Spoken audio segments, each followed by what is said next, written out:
이제 그 무서운 홍수가 끝났습니다. 홍수 때 세상이 완전히 미쳐버린 것 같이 보였을 것입니다. 하늘이 마구 요동치고 물이란 물은 다 쏟아지고 땅이 꺼지면서 움직이고 바다는 육지 위로 올라오는 그런 것을 통해서 모든 것이 다 미쳐 돌아가는 것 같았을 것입니다. 이런 것을 보면서 노아는 이 세상이 안전한 곳이 아니고 언제든지 또 그렇게 미친 것 같은 현상이 벌어질 수 있다라고 하는 것을 깨달았습니다. 이 자연 법칙은 절대적인 것이 아니고 하나님의 명령에 따라서 얼마든지 또 비정상적으로 될 수 있다라고 하는 것을 깨달은 것이죠. 그렇기 때문에 오늘처럼 또 내일이 또 오는 것이 어떻게 보면 은혜죠. 그래서 우리는 늘 감사하며 살아야 하는 것입니다. 다음 주일이 또 맥주 감사 주일인데 또 1년마다 오니까 또 오나보다 할 것이 아니라 내가 사는 것이 정말 은혜구나. 하나님의 보호하심이 없이는 살 수 없는 것이 인생이구나 라고 하는 것을 우리가 깨달아야 하는 것이고 또 그것을 감사하고 깨닫는 사람만이 또 참된 예배를 드릴 수가 있다라고 하는 것이죠.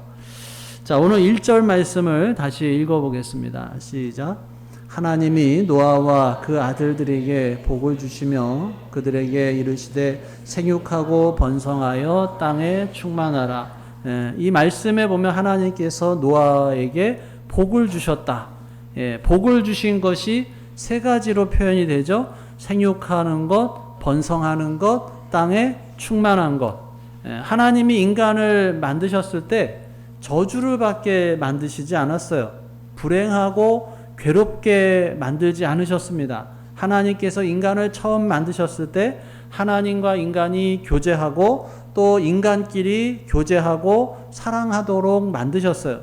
그래서 우리가 신앙생활에서도 가장 중요한 것이 하나님과의 관계고 이웃과의 관계죠.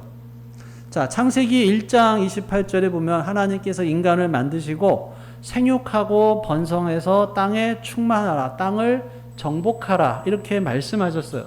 그런데 오늘 9장 1절에서의 이 말씀은 창세기 1장의 말씀을 다시 확인해 주고 있어요. 자, 하나님께서 이 약속을 하시는 이유는 자, 지금 이 땅이 심판을 받아서 노아와 가족들만 남았지만 아담과 하와에게 주셨던 그 창조 때에 복을 잊지 말고 그 말씀 그대로 주신다는 것을 다시 한번 확신시켜 주기 위함이죠. 지금 심판을 받고 다 폐허가 됐으니까 그 복이 끝난 걸로 생각할 수 있는데 그게 아니다라고 하는 거예요. 나는 너를 잊지 않았고 내 약속은 신실하고 변함이 없다. 안심하고 나를 신뢰하라는 거예요. 인간은 마귀의 유혹을 받아서 타락했지만 그럼에도 불구하고 하나님의 복은 계속된다라고 하는 것입니다. 자, 그래서 하나님께서 노아와 그 가족들에게 복을 주시면서 계약을 하시는데, 자, 8절에서 11절까지를 같이 읽어보겠습니다. 시작.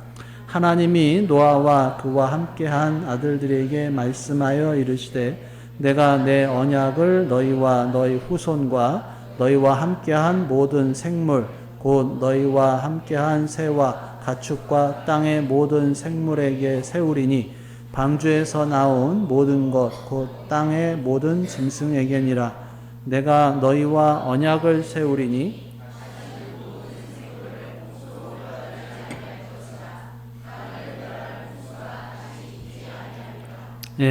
자, 이 말씀에 언약이라고 하는 단어가 7번이 나와요. 그만큼 중요한 단어죠.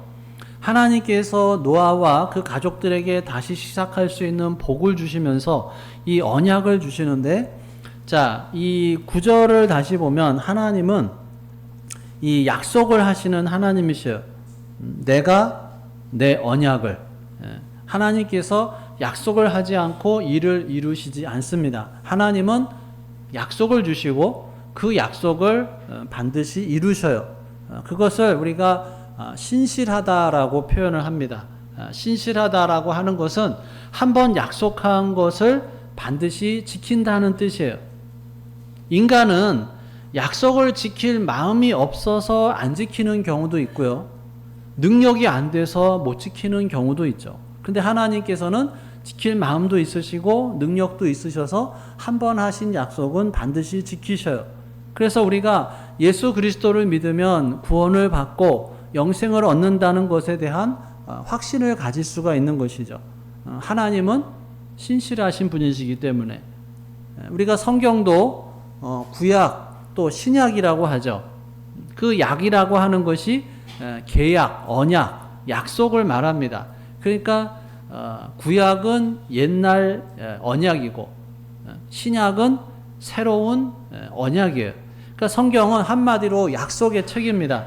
하나님의 약속이 기록된 책이고 하나님의 어떻게 보면 계약서예요. 여기에 쓰여 있는 대로 해 주시겠다라고 하는 것이죠. 그래서 우리가 하나님을 믿을 때 내 감정에 따라서 왔다 갔다 하는 것이 아니라 이 계약서에 뭐라고 쓰여 있는지를 확인하면 우리가 평안을 얻을 수가 있는 것입니다. 자, 그런데 여러분, 계약이라고 하는 것은 보통 쌍방이 하죠.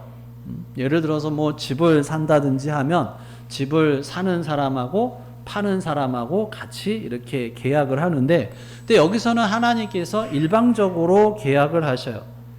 사람들 사이에서 일방적으로 하는 계약은 문제가 많죠. 강제로 하는 경우가 있고 또 사인을 하는 쪽이 또 손해를 보는 경우가 많습니다. 근데 하나님께서 일방적으로 하시는 계약은 우리의 유익을 위해서 주시는 것이라는 것이죠. 여러분, 세상에서는 보통 give and take라고 하죠. 받았으니까 준다. 어떤 경우에는 받고 주는 게 부담스러우니까 아예 안 받는다는 사람도 있어요. 그게 인간의 삶이에요. 그런데 하나님과의 관계는 우리가 그러다 보니까 하나님과의 관계도 우리가 give and take다라고 생각할 수가 있는데 그렇지가 않아요. 하나님은 사실 내가 드리는 것이 없어도, 내가 사랑받을 가치가 없어도, 구원받을 가치가 없는 존재라도 나를 일방적으로 사랑하셔요. 그것이 하나님의 사랑의 계약이죠. 내가 하나님을 믿는다고 말을 하지만 사실은 우리가 주님을 믿는 것이 아니라 하나님이 우리로 하여금 하나님을 믿도록 해 주신 거예요.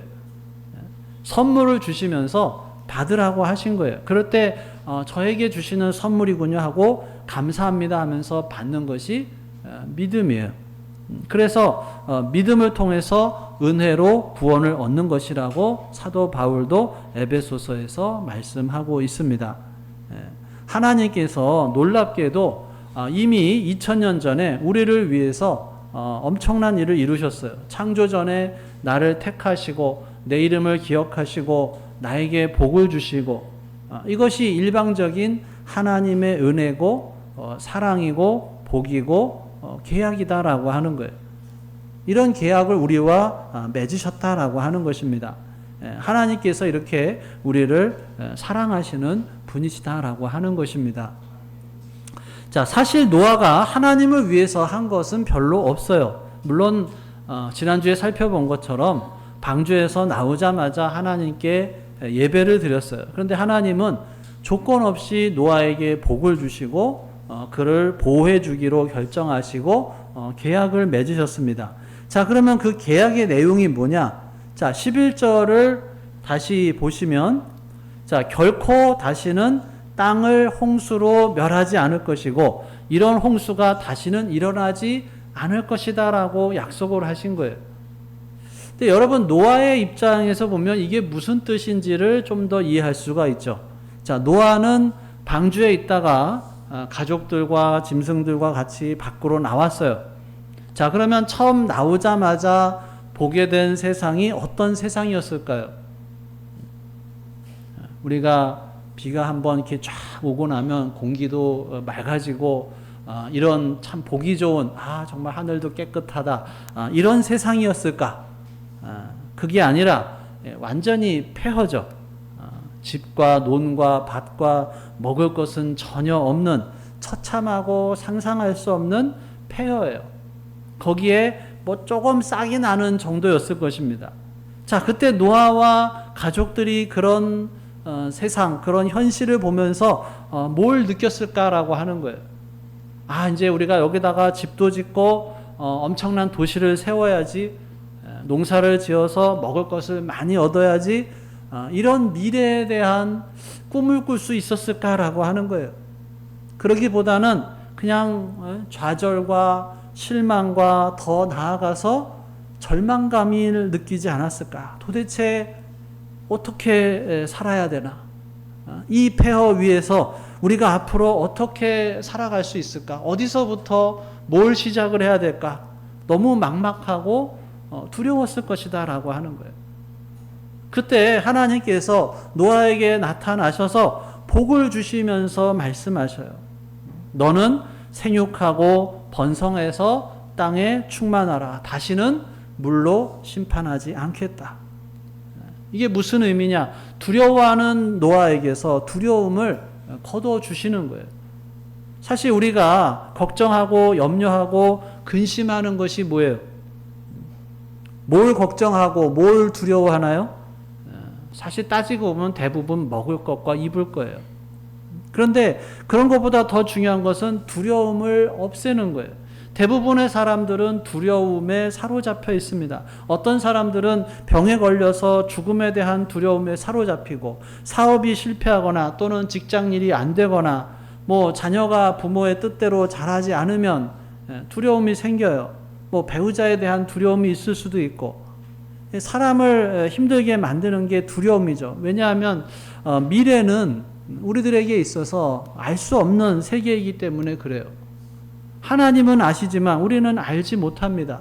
그래도 어떤 사람은 확신을 가지고 나아가는데, 어떤 사람은 미래에 대한 공포와 두려움과 좌절감으로 하루 하루를 보냅니다. 돈이 있다고 해서 안전하지가 않아요. 돈이 많을수록 걱정이 더 많고, 권력이 있다고 해서 안전하지도 않아요. 노아가 이때 가졌던 감정, 파괴된 세상을 바라보면서 그가 가졌던 감정은 두려움이었을 것이라는 거예요. 그것을 잘 아는 하나님이 오셔서 그의 마음을 위로하시면서 그에게 두려움을 가져다 주십니다. 안심시켜 주셔요. 걱정하지 말아라. 나는 너의 하나님이다. 나만 신뢰하며 나만 따라와라. 그것이 11절의 말씀이죠. 여러분, 결국 이런 하나님의 구원을 경험한 사람, 하나님을 신뢰하면서 따라가는 사람의 결국은 뭘까요? 평안함이죠. 안심이에요. 그러니까 구원의 복은 죽음에 대해서도 미래에 대해서도 안심하는 거예요. 병도 두려워하지 않습니다. 잘 치료가 돼서 나으면 좋지만, 혹시라도 치료가 되지 않아 죽게 되더라도 죽으면 하나님 나라에서 다시 살기에 두려워하지 않는 거예요. 그래서 이처럼 하나님을 믿고 구원받은 사람의 특권은 평안함이에요. 안심할 수가 있어요. 이것이 노아에게 필요했다라고 하는 거예요. 두려움 속에서도 하나님과 함께 미래를 또 향해서 새롭게 시작하는 일이 필요했다라고 하는 것입니다. 사랑하는 여러분, 이것이 우리에게도 지금 필요하죠. 지금 두려워하고 있는 것이 있습니까? 사실 크고 작은 두려움은 다 있죠. 나를 걱정하게 만드는 것, 근심하게 만드는 것, 또 답답하게 만드는 것, 누구에게나 다 있어요. 그런데도 불구하고 미래를 볼 때 내가 자신감 있게 나아가느냐? 우리가 자신감 있게 나아갈 수 있는 이유는 하나님께서 나를 붙들어 주시기 때문이다라고 하는 거예요. 비록 지금 여러 가지로 나를 답답하게 만드는 일이 있다 할지라도 하나님을 믿고 따라가면 괜찮은 거예요. 하나님이 이미 거기에 계시기 때문에 두려워할 필요가 없습니다. 우리는 과거와 현재밖에 모르지만 하나님은 과거와 현재와 미래를 한꺼번에 보시고, 그래서 우리를 더 잘 아시고, 그래서 우리는 그 하나님을 붙들고 따라가면 되는 것입니다. 사실 주님을 모르는 사람들은 성공이나 실패나 또는 건강이나 질병에 따라서 감정이 얼마나 요동을 치겠어요. 잘 될 때는 너무 기분이 좋은데 안 될 때는 그냥 기분이 그대로 다운되고, 그렇지만은 하나님을 정말로 믿고 붙들고 신뢰하는 사람은 하나님이 함께 하시고 또 미래를 인도하여 주시기 때문에 뭐 약간의 요동은 있을 수 있겠지만 아주 들쑥날쑥 그렇게 하지는 않는다는 거예요. 내가 믿음을 갖고 있다는 것을 어떻게 아느냐? 내가 평안하냐라고 하는 거예요. 어떤 상황에서도 내가 크게 요동치지 않고 안심하느냐라고 하는 거예요. 뭔가 다른 것을 믿어서가 아니라 하나님 때문에 안심이 되는 거예요. 그래서 믿음의 반대말은 사실 불신이라기보다는 두려움이에요. 염려하는 거예요. 하나님께서 노아와 그 가족들의 두려움을 치유하여 주셨습니다. 하나님은 노아뿐만 아니라 성경을 보면 그런 말씀을 많이 해주셔요. 두려워하지 말라고. 모세가 죽고 이스라엘의 리더가 된 여호수아에게도 두려워하지 말라, 마음을 강하게 하라. 예수님도 마음에 근심하지 말라, 하나님을 믿으니 또 나를 믿으라. 평안을 너희에게 준다. 이사야서에도 두려워하지 말라. 이렇게 말씀하셔요. 우리 이사야서 41장 10절 주보에 있습니다. 같이 읽어보겠습니다. 시작. 두려워하지 말라. 내가 너와 함께함이라. 놀라지 말라.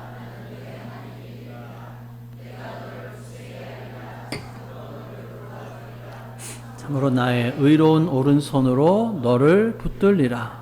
아멘. 이번 한 주간 동안 또 이 하가다 말씀을 하면서 두려움을 이기면서 살아가는 이번 복된 한 주간이 될 수 있기를 간절히 바랍니다. 자, 12절과 13절 읽겠습니다. 시작. 하나님이 이르시되 내가 나와 너희와 및 너희와 함께하는 모든 생물 사이에 대대로 영원히 세우는 언약의 증거는 이것이니라. 내가 내 무지개를 구름 속에 두었나니 이것이 나와 세상 사이의 언약의 증거니라. 예, 그 증거로 무지개를 주셨다라고 하는 거예요. 예, 세상에 대한 두려움이 생길 때마다 무지개를 보기를 원하시죠. 자, 14절 15절 시작. 내가 구름으로 땅을 덮을 때 무지개가 구름 속에 나타나면 내가 나와 너희와 및 육체를 가진 모든 생물 사이에 내 언약을 기억하리니 다시는 물이 모든 육체를 멸하는 홍수가 되지 아니할지라. 구름을 끼고 비가 오다가 그치면서 우리는 햇빛이 비치면 무지개가 뜰 때 참 아름답다고 느끼죠. 근데 노아의 입장에서 생각해 보면 또 시커먼 먹구름이 끼고 비가 오면 가슴이 또 철렁해지는 거예요. 이게 또 홍수가 나는 거 아니냐. 근데 무지개를 보이시면서 그게 아니라는 증거로 삼아 주셨다라고 하는 거예요. 자, 16절 시작. 무지개가 구름 사이에 있으리니 내가 보고 나 하나님과 모든 육체를 가진 땅의 모든 생물 사이에 영원한 언약을 기억하리라. 예, 계속 영원한 언약이라고 반복을 하셔요. 하나님은 무지개를 보시면서 약속을 기억해 주실 것이에요. 근데 하나님은 마치 어린아이를 달래듯이 노아에게 계속 말씀하시는 거예요. 한 번만 말씀하셔도 알 것 같은데 계속 반복해서 말씀을 하십니다. 17절 시작. 하나님이 노아에게 또 이르시되 내가 나와 땅에 있는 모든 생물 사이에 세운 언약의 증거가 이것이라 하셨더라. 여기 보면 하나님이 노아에게 또 이르시되 하나님이 이야기하시고 또 이야기하셔요. 언약의 증거를 또 이야기하셔요. 노아가 두려워하고 있으니까 계속해서 확신을 주셔요. 사실 미래를 본 사람 아무도 없습니다. 그러나 믿음을 가진 사람은 미래를 이미 붙들고 있는 것이나 마찬가지죠. 결국 세상의 다수가 아니라 하나님의 말씀을 붙들었던 노아는 구원을 받았을 뿐만 아니라 또 언약을 받았다라고 하는 것이죠. 우리가 살다 보면 다수의 의견을 따르느냐, 하나님의 말씀을 따르느냐 하는 그런 순간이 올 때가 있어요. 사람의 생각이 사람들의 생각하고 또 하나님의 말씀, 하나님의 뜻과 일치하면 좋을 텐데 그 둘이 다를 때는 우리가 뭔가를 선택을 해야 되죠. 우리는 하나님의 말씀을 선택해야 할 줄로 믿습니다. 근데 그것이 결코 쉽지가 않아요. 주변에 압력이 있고 또 사람들 눈치도 봐야 하고 또 나의 이익도 따져봐야 되고. 근데 중요한 것은 얼마나 많은 사람들이 이야기를 하느냐가 아니라 하나님께서 인정하시는 길이냐라고 하는 거예요. 노아는 하나님이 인정하시는 길, 그러나 세상이 볼 때는 좁은 길을 갔습니다. 그래서 그는 구원을 받았고 언약을 받았고 축복의 약속을 받았다라고 하는 것입니다. 우리도 그 믿음의 길을 가고 그래서 노아처럼 쓰임받는 귀한 삶이 될 수 있기를 주님의 이름으로 축원합니다. 기도하겠습니다. 오늘 주신 말씀 생각하면서 우리 함께 기도합니다. 나에게 주신 말씀이 무엇인지, 또 내가 붙잡아야 할 말씀, 내가 순종해야 할 말씀, 또 내가 삶 속에서 적용해야 할 말씀이 무엇인지, 내가 두려워하는 순간은 언제인지, 또 그럴 때 하나님이 약속하신 말씀은 무엇인지 다시 한번 우리 마음속에 계시는 성령 하나님의 음성에 귀를 기울여 보겠습니다.